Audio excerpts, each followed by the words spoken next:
ബൈബിളിലൂടെ തീർത്ഥാടനം എന്ന ബൈബിൾ പഠന പരമ്പരയിലേക്ക് നിങ്ങൾക്കെല്ലാവർക്കും സ്വാഗതം.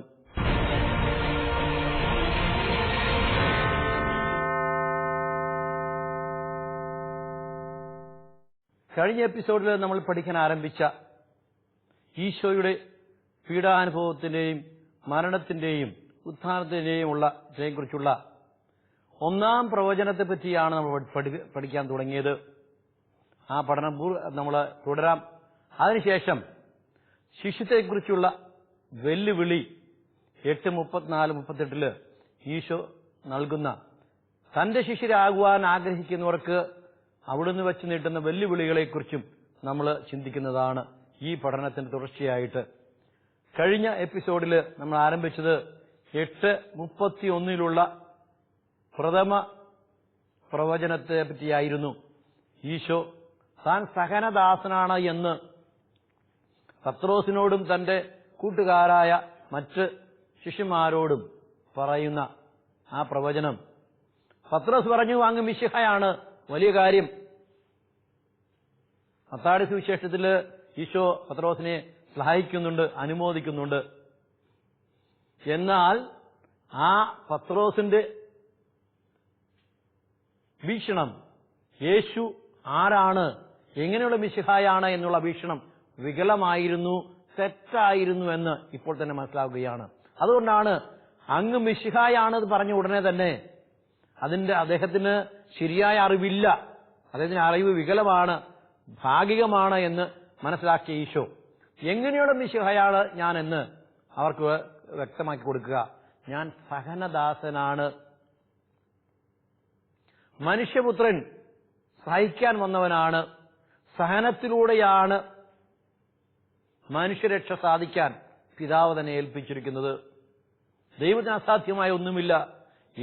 100 തരത്തിൽ ആ രക്ഷ സാധിക്കാമായിരുന്നു. എങ്കിലും പിതാവായ ദൈവം തന്റെ പുത്രനെ അയച്ചപ്പോൾ ആ പുത്രനെ ഏൽപ്പിച്ച വഴി, രക്ഷയുടെ വഴി സഹനത്തിന് വഴിയായിരുന്നു, കുരിശുമരണത്തിന് വഴിയായിരുന്നു.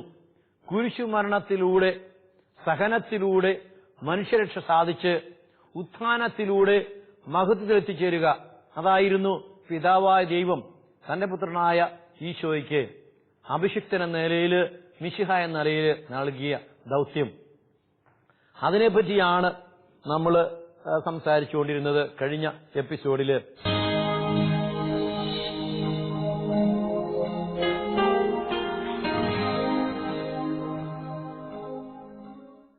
എന്തുകൊണ്ടാണ് ഈശോ സഹിക്കുകയും മരിക്കുകയും ചെയ്യേണ്ടത് ആവശ്യമാണ് എന്ന് പറയുന്നതെന്ന് നമ്മൾ ചിന്തിക്കുന്ന നല്ലതാണ്. 2 കാരണങ്ങൾ അതിന് എടുത്തു കാണിക്കുന്നുണ്ട്. ഒന്ന്, അത് ദൈവേഷ്ടമായിരുന്നു, 14:36. 2, വിശുദ്ധ ലിഖിതം പൂർത്തീകരിക്കേണ്ടിയിരുന്നു, 14:49 ഇതേ സുവിശേഷത്തില്. 2 കാരണം ഇത് ആവശ്യമായിരുന്നു. ഈശോ കുരിശിൽ മരിക്കേണ്ടത് ആവശ്യമായിരുന്നു. എന്തുകൊണ്ടാണ് ആവശ്യമായിരുന്നത്? ആ ദൈവത്തിന് ഇഷ്ടമായിരുന്നു. 2, അത് പ്രവചനത്തെ പൂർത്തീകരണത്തിന് ആവശ്യമായിരുന്നു.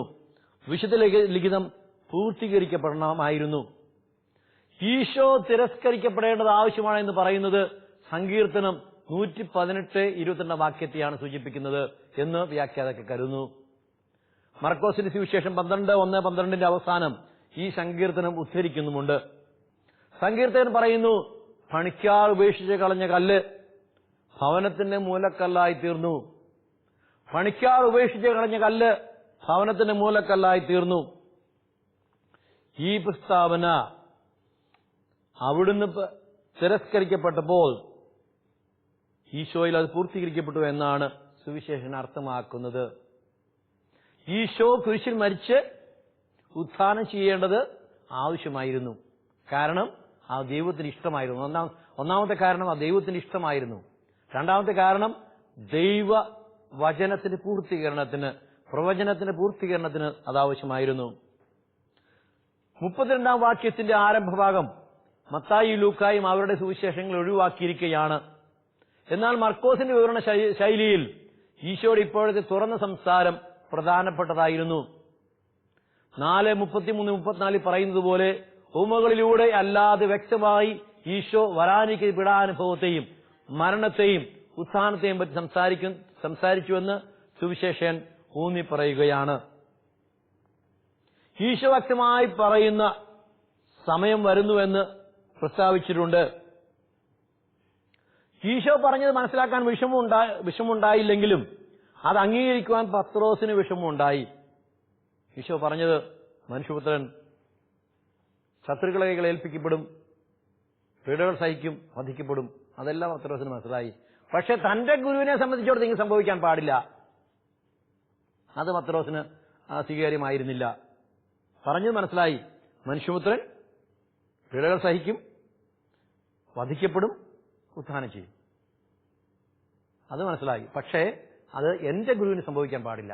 മാറ്റി നിർത്തിയിട്ട് പറയുകയാണ്. മിശിഹായും സഹനദാസനും തമ്മിലുള്ള ബന്ധം മനസ്സിലാക്കുവാൻ പത്രോസിന് കഴിഞ്ഞില്ല. തിരസ്കരിക്കപ്പെടുന്ന ഒരു മിശിഹ ആയിരുന്നില്ല പത്രോസിന്റെ ഭാവനയിൽ ഉണ്ടായിരുന്നത്. ഈശോയുടെ പ്രവചനം കേട്ട് അത് അംഗീകരിക്കാൻ തയ്യാറാകാതിരുന്ന പത്രോസ് ഈശോയെ ഈ വഴിയിൽ നിന്നും, കുരിശിന്റെ വഴിയിൽ നിന്ന് പിന്തിരിപ്പിക്കാൻ ശ്രമിക്കുന്നതാണ് സുവിശേഷകൻ അടുത്ത വാക്യത്തിൽ അവതരിപ്പിക്കുന്നത്. ഈശോയുടെ മുന്നറിവും വ്യക്തിഗത ബോധ്യവും പ്രീഷ്യൻസ് ആൻഡ് സെൽഫ് അണ്ടർസ്റ്റാൻഡിംഗ് അനുസരിച്ചാണ് തനിക്ക് സംഭവിക്കാനിരിക്കുന്ന കാര്യങ്ങളെപ്പറ്റി പ്രവചനമായി ഈശോ പറഞ്ഞത്. മുന്നറിവുണ്ടായിരുന്നു, തന്നെപ്പറ്റിയുള്ള ബോധ്യം അവിടത്തേക്കുണ്ടായിരുന്നു. അതുകൊണ്ട് ഈശോ ഇക്കാര്യങ്ങൾ തന്റെ ശിഷ്യന്മാരോട് പറഞ്ഞു. എന്നാൽ ഈശോയേക്കാൾ പ്രായമുണ്ടായിരുന്നവരാണ് പത്രോസും പല ശിഷ്യന്മാരും. അവർ വിചാരിക്കുകയാണ്, ചെറുപ്പക്കാരനായ ജീവിതാനുഭവങ്ങൾ അധികമില്ലാത്ത ഈ യുവാവിന് ഞങ്ങളുടെ ജീവിതാനുഭവം കൊണ്ട് സഹായം കൊടുക്കേണ്ടതാണ്, നിർദ്ദേശങ്ങൾ കൊടുക്കേണ്ടതാണ്. അദ്ദേഹം പറയുന്നത് പോലെ, ഞങ്ങൾ ഗുരു പറയുന്ന പോലെ സംഭവിക്കരുത്. അദ്ദേഹത്തിന് ഈ സഹനത്തിന്റെ വഴിയിലൂടെയല്ല, കുരിശിന്റെ വഴിയിലൂടെയല്ല തങ്ങളുടെ ഗുരു പോകേണ്ടതെന്ന് പത്രോസ് തീരുമാനിച്ചു. അതുകൊണ്ടാണ് പത്രോസ് 32 വാക്യത്തിൽ ഈശോയുടെ വഴിമുടക്കിയായി മാറുന്നത്, കുരിശിന്റെ വഴിയിലൂടെയുള്ള ഈശോയുടെ യാത്ര മുടക്കാൻ ശ്രമിക്കുന്നത്. 32 വാക്യത്തില് പത്രോസിന്റെ ഇടപെടൽ ഈശോയുടെ രക്ഷാകരത്വം പരാജയപ്പെടുത്താനുള്ള സാത്താന്റെ കുൽസിത ശ്രമമായിട്ട് വേണം കാണുവാൻ. അതുകൊണ്ടാണ് ഈശോ വളരെ രൂക്ഷമായി പത്രോസിനോട് പ്രതികരിച്ചത്, വഴിമുടക്കാതെ മാറി നിൽക്കൂ. ഇതാണ് ഈശോ പറയുക. എന്റെ വഴി മുടക്കാതെ, കുരിശിന്റെ വഴിയിലൂടെ എന്റെ യാത്രയ്ക്ക് തടസ്സം വരുത്താതെ മാറി നിൽക്കൂ. ഒരു വഴിമുടക്കിയാകാതെ ശിഷ്യനായി എന്റെ പിന്നാലെ വരിക എന്നാണ് ഈശോ പത്രോസിനോട് പറയുക. വഴിമുടക്കിയാകാതെ ഒരു ശിഷ്യനായി എന്റെ പിന്നാലെ വരിക, അതാണ് ഞാൻ നിനക്ക് തന്നിരിക്കുന്ന ദൗത്യം. കുരിശിന്റെ വഴിയെ പോകരുതെന്ന് ഈശോയെ നിർബന്ധിക്കുന്നത് സാത്താന്റെ കെണിയാണെന്ന് തിരിച്ചറിഞ്ഞ ഈശോ അതിനെതിരെ പ്രതികരിക്കുകയാണ്. ദൈവത്തിന്റെ ഇഷ്ടം നിറവേറ്റാൻ ഈശോ നടന്നു നീങ്ങുന്ന വഴിയിൽ തടസ്സങ്ങൾ സൃഷ്ടിക്കുന്നത് ഗൗരവത്തോടെയാണ് ഈശോ കാണുന്നതും പ്രതികരിക്കുന്നതും. മനുഷ്യപുത്രനായ മിശിഹ സഹിക്കുകയും മരിക്കുകയും ചെയ്യുന്നതിനെ എതിർത്ത പത്രോസ് യഥാർത്ഥ ദൈവത്തെയും അവിടുത്തെ പദ്ധതിയുമാണ് എതിർക്കുന്നത്. അത് പത്രോസിന് മനസ്സിലായില്ല. ഏറ്റവും നല്ല കാര്യമെന്ന നിലയിൽ നല്ല ഉപദേശം കൊടുക്കുകയാണ് തന്നെക്കാൾ പ്രായം കുറഞ്ഞ തന്റെ ഗുരുവായി യേശുവിന്. അങ്ങേക്കിത് സംഭവിക്കാൻ പാടില്ല. അങ്ങ് ചെയ്ത അത്ഭുതങ്ങൾ എത്രയോ ഞങ്ങൾ കണ്ടിരിക്കുന്നു. ഇതിനെ അതിജീവിക്കാൻ അവിടത്തേക്ക് വളരെ എളുപ്പത്തിൽ സാധിക്കും. അതുകൊണ്ട് അങ്ങയുടെ മനസ്സിലുള്ള ഈ ആശയം വിട്ടുകളഞ്ഞേക്കുക. ആ വഴിയെ പോകണ്ട, ഞാൻ പറയുന്ന വഴിയിൽ പോയാൽ മതി എന്ന് പത്രോസ് പറയുക. ഈശോ ആ പത്രോസിന്റെ വാക്കുകളിൽ സാത്താന്റെ കെണി തിരിച്ചറിയുകയാണ്. തന്റെ പരസ്യ ജീവിതത്തിന്റെ ആരംഭത്തിൽ സാത്താൻ ഈശോയെ തന്റെ ദൗത്യത്തിൽ നിന്ന് പിന്തിരിപ്പിക്കാൻ ശ്രമിച്ചതാണ്.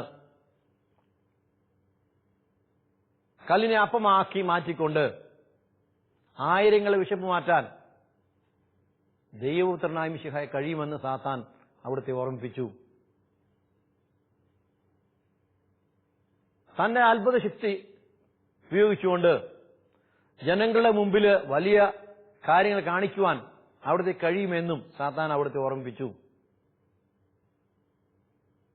പക്ഷെ അതിനെല്ലാം അതിജീവിച്ചുകൊണ്ട് എനിക്ക് കിട്ടിയ ദൗത്യം എന്താണെന്ന് എനിക്കറിയാം, അതിന് വ്യതിചലിപ്പിക്കാൻ ആരെയും ഞാൻ അനുവദിക്കുകയില്ല എന്ന് പറഞ്ഞുകൊണ്ട് ആ സഹനത്തിന്റെ വഴിയിൽ മുന്നോട്ട് പോകാൻ ഈശോ തീരുമാനിക്കുന്നതാണ് നാം അവിടെ കണ്ടത്. വീണ്ടും നാം കാണും, ഗത്സമനിൽ വെച്ച് വീണ്ടും സാത്താൻ ഈശോയെ പ്രലോഭനത്തിന് വിധേയമാക്കും. ഈ വഴിയല്ലാതെ മറ്റൊരു വഴിയില്ലേ എന്ന് ചോദിക്കാനിടയാക്കുന്ന, പിതാവാ ദൈവത്തിന് എന്തുകൊണ്ട് എനിക്ക് മറ്റൊരു വഴി കാണിച്ചു തരാൻ കഴിയുന്നില്ല, സഹനത്തിന്റെ വഴിയിലൂടെ അല്ലാതെ? അത് സാത്താന്റെ പ്രലോഭനമാണ്. പലരിലൂടെ ആ പ്രലോഭനം വരാം. ഇവിടെ ആ പ്രലോഭനം വന്നത് പത്രോസിലൂടെയാണ്. അങ്ങേക്ക് ഇത് സംഭവിക്കാൻ പാടില്ല. ഇത് പറയുന്നത് പത്രോസല്ല, അത് പറയിപ്പിക്കുന്നത് സാത്താനാണ് എന്ന് ഈശോ തിരിച്ചറിയുകയാണ്. ഉപ്പാകെ ഒപ്പിസൊമു സാത്താന, ഉപ്പാകെ ഒപ്പിസൊമു സാത്താന. ഇത് ഈ കൽപ്പന, ഗ്രീക്കിലുള്ള കൽപ്പനയെ പലതരത്തിൽ നമുക്ക് മൊഴിമാറ്റം നടത്താം.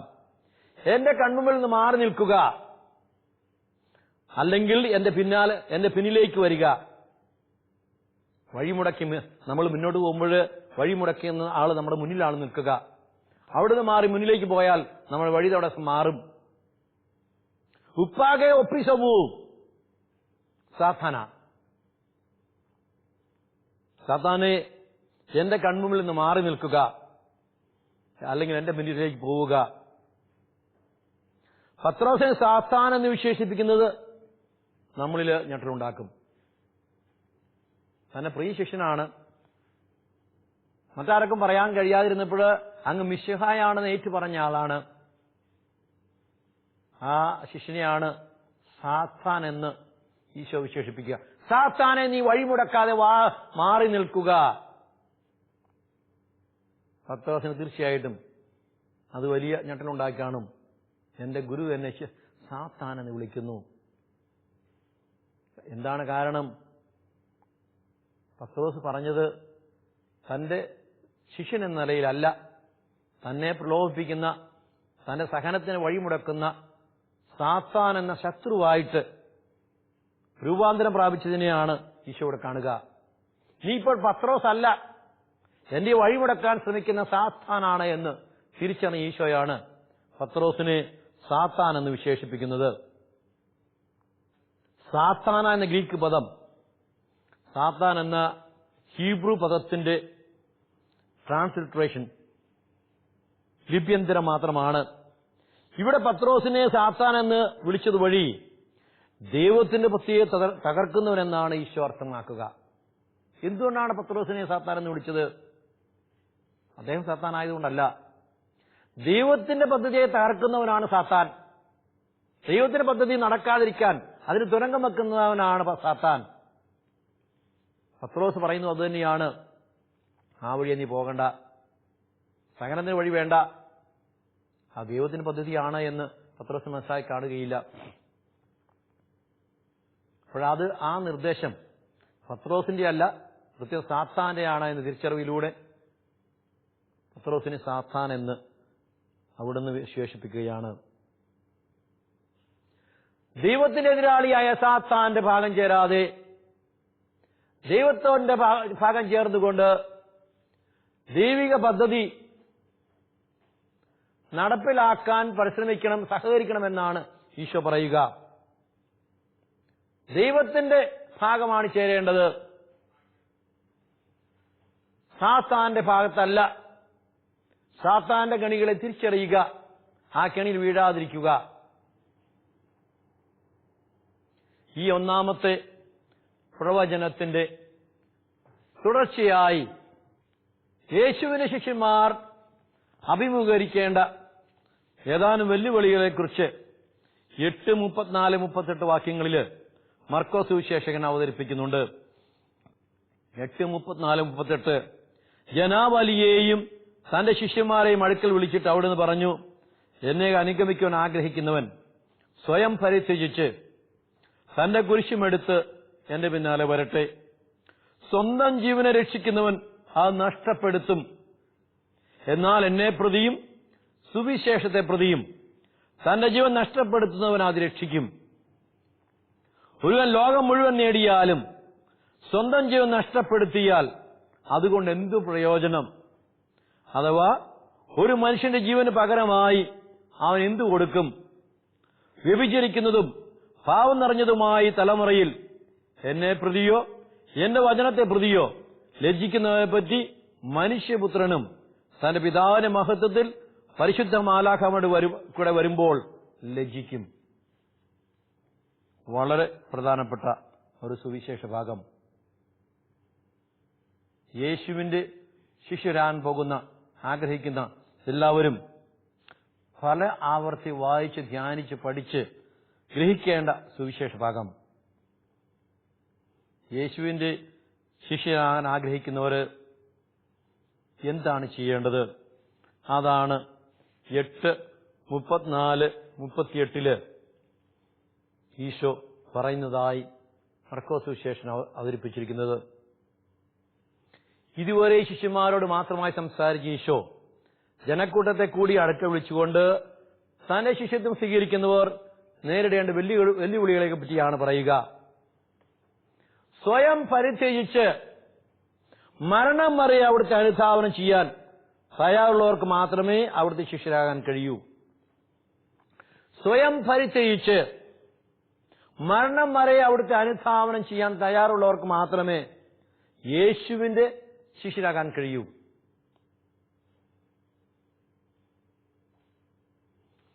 ജനക്കൂട്ടത്തിന് എളുപ്പത്തിൽ മനസ്സിലാക്കാൻ കഴിയാത്ത ഒരു പൊതു തത്വവും ഈശോയോട് പറയുകയാണ്. ഈശോയെ പ്രതിയും സുവിശേഷത്തെ പ്രതിയും സ്വന്തം ജീവിതം നഷ്ടപ്പെടുത്തുന്നവൻ അത് രക്ഷിക്കും. എന്നാൽ സ്വന്തം ജീവൻ രക്ഷിക്കാൻ ശ്രമിക്കുന്നവൻ അത് നഷ്ടപ്പെടുത്തും. ഒരുവൻ ലോകം മുഴുവൻ നേടിയാലും സ്വന്തം ജീവൻ നഷ്ടപ്പെടുത്തിയാൽ അതുകൊണ്ട് അവർ ഒരു പ്രയോജനവും ഉണ്ടാവുകയില്ല എന്ന് ഈശോ തന്റെ ശ്രോതാക്കളെ ഓർമ്മിപ്പിക്കുകയാണ്. എളുപ്പത്തിൽ അവർക്ക് മനസ്സിലായി കാണുകയില്ല. ജീവനെ രക്ഷിക്കാൻ ശ്രമിച്ചാൽ അത് നഷ്ടപ്പെടും. നഷ്ടപ്പെടുത്താൻ തയ്യാറായാൽ അത് ലഭിക്കും. വൈരുദ്ധ്യാത്മകത തോന്നുന്ന പ്രസ്താവനകള് സ്വന്തം ജീവൻ രക്ഷിക്കാൻ ശ്രമിക്കുന്നതിനെ നഷ്ടപ്പെടുത്തും. സ്വന്തം ജീവൻ നഷ്ടപ്പെടുത്താൻ തയ്യാറാവുന്നവർക്ക് ആ ജീവൻ ലഭിക്കും. ഈശോയ്ക്ക് വേണ്ടി നിലകൊള്ളാതെ ലജ്ജിച്ച് പിന്മാറുന്നവർക്ക് ലഭിക്കാൻ പോകുന്ന പ്രതിഫലം എന്തായിരിക്കുമെന്നും ഈശോ ഇവിടെ ചൂണ്ടിക്കാണിക്കുന്നുണ്ട്. ഈ ചെറിയ വചനഭാഗത്തിന്റെ ഘടനയെപ്പറ്റി ചിന്തിക്കുമ്പോൾ കുരിശുമെടുത്തതിന്റെ പിന്നാലെ വരിക. 8:34 ഈശോ പറയുകയാണ്, എന്റെ ശിഷ്യനാകാൻ ആഗ്രഹിക്കുന്നവൻ തന്റെ കുരിശുമെടുത്ത് എന്റെ പിന്നാലെ വരണം. ജീവൻ രക്ഷിക്കണമോ നഷ്ടപ്പെടുത്തണമോ ഒരാൾ തീരുമാനിക്കണം. ഈശോയുടെ ശിഷ്യരാൻ പോകുന്ന ആൾ തീരുമാനിക്കണം, ഞാൻ എന്താണ് ചെയ്യേണ്ടത്? ജീവൻ രക്ഷിക്കണമോ ജീവൻ നഷ്ടപ്പെടുത്തണമോ? ആ തീരുമാനമെടുക്കണം. പിന്നീടുള്ളത് 8:38 അവിശ്വാസികൾക്ക് എതിരെയുള്ള അവിശ്വസ്തർക്ക് എതിരെയുള്ള മുന്നറിയിപ്പ്. അവിശ്വസ്തരായ ഈശോയെ ലജ്ജിക്കുന്നവർക്ക് കിട്ടുന്ന പ്രതിഫലം. ദൈവരാജ്ഞാഗമനം കാണുന്നവർ 9:1 ദൈവരാജ്ഞാഗമനം കാണുന്നവരും അവരെ പറ്റിയും പറയുന്നുണ്ട്. സാഹിത്യശൈലിയെ പറ്റി പറയുമ്പോൾ ഒരു നേതാവ് തന്റെ അനുയായികൾക്ക് നൽകുന്ന വെല്ലുവിളിയുടെ ശൈലിയിലാണ് ഈശോയോട് സംസാരിക്കുക. ഈശോ എന്ന നേതാവിന്റെ പുറകെ പോകുന്ന അനുയായികൾക്ക് നേരിടേണ്ടി വരുന്ന വെല്ലുവിളികളെ, പ്രശ്നങ്ങളെയാണ് ഈശോയോട് പറയുക. അതായത് ജീവൻ നഷ്ടപ്പെടുത്തുന്നവൻ ആ രക്ഷിക്കും, ജീവൻ രക്ഷിക്കാൻ ശ്രമിക്കുന്നവർ അത് നഷ്ടപ്പെടുത്തും. വൈരുദ്ധ്യത്തിലൂടെ ഒരു കാര്യം സമർത്ഥിക്കുന്ന സാഹിത്യ ശൈലിയാണ് ഈ വചനഭാഗത്ത് നമുക്ക് കാണാൻ കഴിയുക. ശിഷ്യത്വത്തിന്റെ വെല്ലുവിളികളെക്കുറിച്ചാണ് ഈ വചനഭാഗത്ത് പറയുന്നതെങ്കിലും അത് ഈശോയുടെ ശിഷ്യന്മാരായ 12 പേരെ മാത്രം ഉദ്ദേശിച്ചുള്ളതല്ല എന്ന് ഈ ഭാഗത്തിന്റെ ആരംഭത്തിൽ തന്നെ വ്യക്തമാക്കിയിട്ടുണ്ട്. അവരെ മാത്രമല്ല, 12 പേരെ മാത്രമല്ല, ജനങ്ങളെ കൂടി അടുത്ത് വിളിച്ചിട്ടാണ് പറയുക. എന്റെ ശിഷ്യനാകാൻ ആരെങ്കിലും ആഗ്രഹിക്കുന്നുണ്ടെങ്കിൽ അവരിങ്ങനെയൊക്കെ ചെയ്തിരിക്കണം. കുരിശുമെടുത്ത് പിന്നാലെ ചെല്ലുവാനുള്ള ആഹ്വാനം. കുരിശുമെടുത്ത് പിന്നാലെ ചെല്ലുക. 8:34 ഗലീലിയ വിവിധ ഗ്രാമങ്ങളിലും പട്ടണങ്ങളിൽ നിന്നുമായിരുന്നു ഈശോ ദൈവരാജ്യം പ്രസംഗിച്ചതും ദൈവരാജ്യത്തിന് ആഗമനത്തിന് അടയാളമായ അത്ഭുതങ്ങൾ പ്രവർത്തിച്ചതും. ഗലീലയിൽ ചുറ്റി നടന്നു അവിടുത്തെ കൊച്ചു കൊച്ചു ഗ്രാമങ്ങളിൽ, പട്ടണങ്ങളെല്ലാം ഈശോ ദൈവരാജ ആഗമനത്തെ പ്രസംഗിച്ചു. അവിടെ രോഗസൗഖ്യം ആവശ്യമുള്ളവർക്ക് സൗഖ്യം നൽകി. അത്ഭുതകരമായി അവരെ ദൈവകൃപയിലേക്ക് കൊണ്ടുവന്നു. വിജാതിയർ ധാരാളമായി താമസിച്ചിരുന്ന കേസറിയ ഫിലിപ്പിയിൽ പോലും ജനക്കൂട്ടം ഈശോയുടെ ചുറ്റും തടിച്ചുകൂടി എന്നാണ് സുവിശേഷം പറയുക. വിജാതീയ പ്രദേശത്തുള്ള ആളുകൾ പോലും അത്ഭുത പ്രവർത്തനായിരുന്ന ഈശോയെ പറ്റി പറഞ്ഞു കേട്ടുണ്ടാകാം. പല ഭാഗത്തും വിജാതീയ പ്രദേശങ്ങളിൽ നിന്ന് ആളുകളും ഈശോയുടെ വചനം കേൾക്കുവാനും ഈശോയിൽ നിന്ന് അനുഗ്രഹങ്ങൾ പ്രാപിക്കാനുമായി വന്നിരുന്നുവെന്നും സുവിശേഷകര് രേഖപ്പെടുത്തുന്നുണ്ട്. 34 വാക്യത്തില് 2 പ്രാവശ്യം അക്കോളുത്തയിൻമു, എന്നെ അനുഗമിക്കുക എന്ന പ്രയോഗം നടത്തിയിട്ടുണ്ട്. അക്കോളുത്തയിൻമു, എന്നെ അനുഗമിക്കുക. ഈശോയെ അനുഗമിക്കാൻ ആഗ്രഹിക്കുക എന്ത് ചെയ്യണമെന്നും അവിടെ പറഞ്ഞിട്ടുണ്ട്. സ്വയം പരിത്യജിക്കുക, തന്റെ കുരിശുമെടുത്ത് പിന്നാലെ പോവുക. സ്വയം പരിത്യജിക്കുക. അപ്പാർനെ സസ്തോ എയാത്തോൻ, സ്വയം പരിത്യജിക്കുക, തന്റെ കുരിശുമെടുത്ത് പിന്നാലെ പോവുക. അറാത്തോത്തോൺ സ്തൗറോൺ ഔത്തോ, തന്റെ പിന്നാലെ പോവുക. മുകളിൽ പറഞ്ഞ നിബന്ധന പാലിക്കുന്നവർക്ക് മാത്രമേ ഈശോയെ അനുഗമിക്കുവാനും ഈശോയെ ശിഷ്യരായി തീരുവാനും കഴിയുകയുള്ളൂ എന്ന് ഈശോ പറയുകയാണ്. സ്വയം പരിത്യാഗം, അപ്പാർനെ ശാസ്തോ എയാത്തോൻ. സ്വയം പരിത്യാഗം എന്നതുകൊണ്ട് ഉദ്ദേശിക്കുന്നത് ഒരാളുടെ വ്യക്തിത്വത്തെ നിഷേധിക്കുക എന്നല്ല, മറിച്ച് അയാളുടെ സ്വാർത്ഥതയെ നിഷേധിക്കുക എന്നാണ്. പലപ്പോഴും നമ്മൾ തെറ്റായി ചിന്തിക്കും. സൈക്കോളജി പഠിച്ചവരെല്ലാം പറയും ഇതെന്താണ് ഈശോ പറയുക, സ്വയം പരിത്യജിക്കുക. ഇപ്പോഴെല്ലാം പുതിയ പഠനത്തിന്റെ വെളിച്ചത്തില് സെൽഫ് എസ്റ്റീം, സെൽഫ് അപ്രീസിയേഷൻ എന്നൊക്കെയാണ് എപ്പോഴും പറയുക. നമ്മളെ തന്നെ നല്ല അപ്രീസിയേഷൻ ഉണ്ടാവുക, സെൽഫ് എസ്റ്റീം ഉണ്ടാവുക. അത് പറയുന്ന ഇടയ്ക്ക് എന്താണ് സെൽഫ് ഡിനയൽ എന്തുകൊണ്ട് പറയുന്നു, അത് ശരിയായി നമ്മൾ മനസ്സിലാക്കേണ്ടതുണ്ട്. പലർക്കും തെറ്റിദ്ധാരണകളുണ്ട്. സെൽഫ് എസ്റ്റീമിനും സെൽഫ് അപ്രീസിയേഷനും എതിരല്ല. സ്വാർത്ഥത കേന്ദ്രീകൃതമായ ഒരു ജീവിതം, സെൽഫ് സെന്റേർഡ് ലൈഫ് വേണ്ട എന്ന് വെക്കുക. സെൽഫ് വേണ്ട എന്ന് വെക്കുകയല്ല, സെൽഫ് സെന്റേർഡ് ലൈഫ് വേണ്ട എന്ന് വെക്കുകയാണ് ഇതുകൊണ്ട് ഉദ്ദേശിക്കുക. ഒരാൾ തന്റെ ജീവിതത്തിന്റെ സിംഹാസനത്തിൽ നിന്ന് അയാളെ തന്നെ നീക്കി പകരം അവിടെ ഈശോയെ പ്രതിഷ്ഠിക്കുക. അതാണ് സെൽഫ് ഡിനയൽ. തന്റെ ജീവിതമാവുന്ന സിംഹാസനത്തിൽ നിന്ന് അയാളെ തന്നെ എടുത്തു മാറ്റിയിട്ട് ഈശോയെ അവിടെ പ്രതിഷ്ഠിക്കുക. സ്വാർത്ഥതയെ മാറ്റിയിട്ട് ഈശോയെ അവിടെ പ്രതിഷ്ഠിക്കുക. അതാണ് ഉദ്ദേശിക്കുക. മറ്റൊരു തരത്തിൽ പറഞ്ഞാൽ സ്വാർത്ഥതയോട് അല്ല, നോ ടു സെൽഫിഷ്നെസ്. സ്വാർത്ഥതയോട് നോ പറയുക, ദൈവത്തോട് യെസ് പറയുക, അതേ എന്ന് ദൈവത്തോട് പറയുക. അതാണ് സ്വയം പരിത്യാഗം. സ്വാർത്ഥതയോട് നോ, ആ ഡിമാൻഡ്സ് വരുമ്പോൾ നോ എന്ന് പറയുക, ദൈവത്തോട് യെസ് പറയുക. അതാണ് സ്വയം പരിത്യാഗം. സ്വാർത്ഥത, ഞാൻ എന്ന വിഗ്രഹത്തെ ആരാധിക്കുന്നത് അവസാനിപ്പിക്കുകയും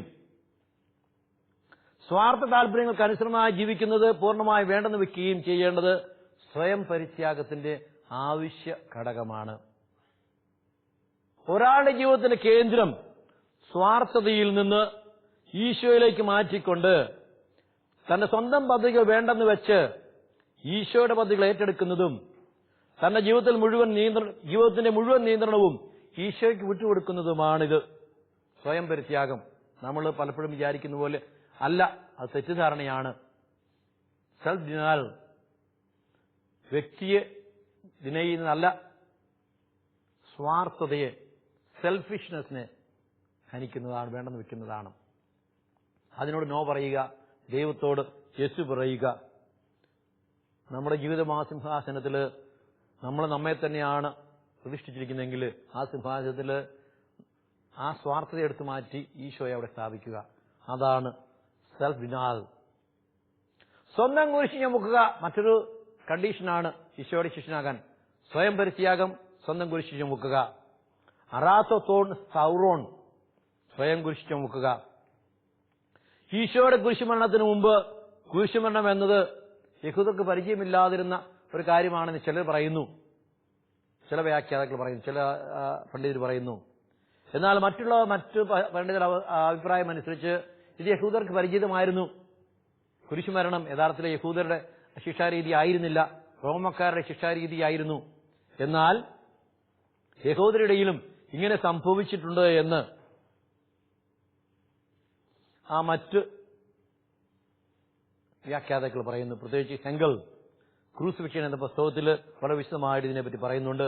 യഹൂദർക്ക് അജ്ഞാതമായിരുന്നില്ല. ചിലരെല്ലാം ഇത് കുരിശുമരണം എന്നത് യേശുവിന്റെ കുരിശുമരണത്തിന് മുമ്പ് സാധാരണ മനുഷ്യർക്ക് അറിഞ്ഞുകൂടായിരുന്നു എന്ന് പറയുന്നുണ്ടെങ്കിലും അത് ശരിയല്ല എന്നും, അത് വർഷങ്ങൾക്ക് മുമ്പ്, അതിനെല്ലാം വർഷങ്ങൾക്ക് മുമ്പ് റോമക്കാരുടെ ഈ ശിക്ഷണ രീതി യഹൂദർക്ക് പരിചയമുണ്ടായിരുന്ന കാരണം ധാരാളം യഹൂദരെയും ഇതിനു മുമ്പ്, യേശുവിന് മുമ്പ് കുരിശുമരണത്തിന് വിധേയമാക്കിയിട്ടുണ്ടായിരുന്നു എന്ന് പറയുന്നുണ്ട്. ജോസഫീസ് ഫ്ലാവിയസിന്റെ ആന്റിക്വിറ്റീസ് എന്ന പുസ്തകത്തിൽ ഫലസ്തീനാലെ ജനങ്ങൾ കുരിശുമരണം എന്തെന്ന് നന്നായി അറിയാമായിരുന്നു എന്ന് പറയുന്നുണ്ട്. അദ്ദേഹം പറയുകയാണ്, അലക്സാണ്ടർ ജന്നായുസ് തന്റെ ഭരണത്തെ എതിർത്ത 800 ഫരീസേരെ കുരിശുമരണത്തെ വിധേയരാക്കിയിരുന്നു. അപ്പോൾ ആ യഹൂദ ചരിത്രകാരന്റെ സാക്ഷ്യമനുസരിച്ച് കുരിശുമരണം യഹൂദർക്ക് പരിചയമുണ്ടായിരുന്നു. യേശുവിന്റെ കുരിശുമരണം ആയിരുന്നില്ല ആദ്യത്തേത്. അതുകൊണ്ട് ഈശോ കുരിശുമരണത്തെ പറ്റി പറഞ്ഞപ്പോൾ തീർച്ചയായിട്ടും അവർക്ക് മനസ്സിലായി കാണുമെന്ന് തന്നെയാണ് വ്യാഖ്യാതാക്കള്, ഒരു നല്ല ശതമാനം വ്യാഖ്യാതാക്കൾ പറയുക.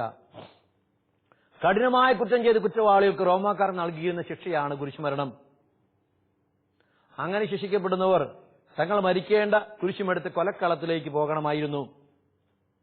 ഗലീലയിലെ യഹൂദർ സ്വന്തം കുരിശ് ചുമക്കുന്നതിനെപ്പറ്റി ശരിയായി ഗ്രഹിക്കുമായിരുന്നില്ലെങ്കിൽ പോലും മർക്കോസിലെ റോമൻ വായനക്കാർക്ക് അത് എളുപ്പത്തിൽ മനസ്സിലാകുമായിരുന്നു. ക്രൈസ്തവരിൽ പോലും ഇത്തരത്തിലുള്ള പീഡനം സഹിച്ചവർ പലരും ഉണ്ടായിരുന്നിരിക്കണം. സ്വന്തം കുരിശ് എടുക്കുക എന്നതുകൊണ്ട് ഒരു കുറ്റവാളിയായി അധിക്ഷേപിക്കപ്പെടുവാനും അവമാനിക്കപ്പെടുവാനും മരിക്കുവാനും പോലും തയ്യാറാകുക എന്നാണ് അർത്ഥമാക്കേണ്ടത്. എന്താണ് സ്വന്തം കുരിശെടുക്കുക എന്ന് അർത്ഥമാക്കേണ്ടത്? ഒരു കുറ്റവാളിയെ അധിക്ഷേപിക്കപ്പെടുവാനും അവമാനിക്കപ്പെടുവാനും മരിക്കുവാനും പോലും തയ്യാറാവുക. അതാണ് സ്വന്തം കുരിശെടുത്ത് എന്നെ പിന്നാലെ വരിക എന്ന് പറഞ്ഞതുകൊണ്ട് ഈശോ അർത്ഥമാക്കുക. ഒരു കുറ്റവാളിയായി അവമാനിക്കപ്പെടുവാൻ, അധിക്ഷേപിക്കുവാൻ, മരിക്കുവാൻ പോലും തയ്യാറാവുക. അതാണ് ഈശോ നമ്മൾ ആവശ്യപ്പെടുക. ഈശോയുടെ ശിഷ്യനാകാൻ താല്പര്യമുണ്ടെങ്കിൽ സ്വയം പരിത്യജിക്കുവാനും സ്വന്തം കുരിശെടുത്ത് അവിടുത്തെ പിന്നാലെ പോകുവാനും നാം തയ്യാറാകണം. ദൈവം നിങ്ങളെല്ലാവരെയും അനുഗ്രഹിക്കട്ടെ.